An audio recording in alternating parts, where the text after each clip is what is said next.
Me today is Christian from Hertz. He is the founder and CEO of the Tribeca Trade Group. Christian, thank you for joining me. I want to pull up a chart of the VIX. Crazy. We're at a 28 handle. 6 weeks ago, we were topping an 80 handle on the VIX.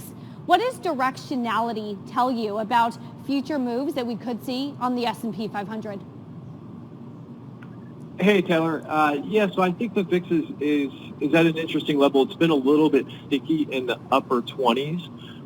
So what I'm looking for the next week or two is to kind of see if this continues to make lower highs over the next week or so and kind of break through maybe 27 and start heading back to more normal levels around 20.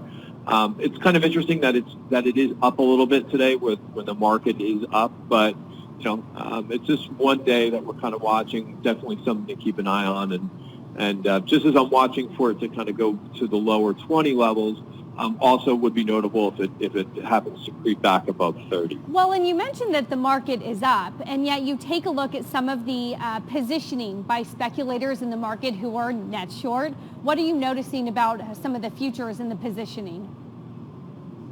Yeah, and I think with this market, I think a lot of people are they're looking at the headlines, and it's a little bit of a head scratcher. But I think what it comes down to is a multiple of factors, and one of them is if we look at the S&P futures and the positioning that's been going on, and specifically the speculators, the non-commercial futures positions, you could see that they've been actually adding to their short positions, and they've been doing this now for a number of weeks. So I think on days like this, when the market has a little bit of momentum, the wind at its back in terms of the growth names, it's forcing some of these areas, when you look at the overall positioning and see it's net short, that they may actually be forced to kind of cover on days like this, which adds a little bit of fuel to the fire. Some of the fuel to the fire that we saw today was heightened trade tensions between the U.S. and China. One of the stocks that you're looking at today is the American Depository Receipts of Sony. What is a trade idea that you can give us and our viewers about Sony? Yeah, I think Sony is an interesting name. It's it's starting to kind of come out of a little bit of a base, and we're starting to see some option activity on the tape. Just going out a couple weeks and just going after June options. I think what is in the cards for Sony, if it can continue to kind of clear 65, 66, is maybe a move and a push up to 70.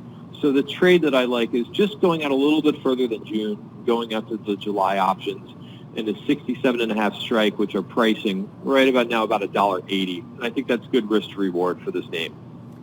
Very interesting. Thank you, as always, to Christian from Hertz. He's of the Tribeca Trade Group, and he joined us today for Options Insight. Stay with us. We will have much more next. This is Bloomberg.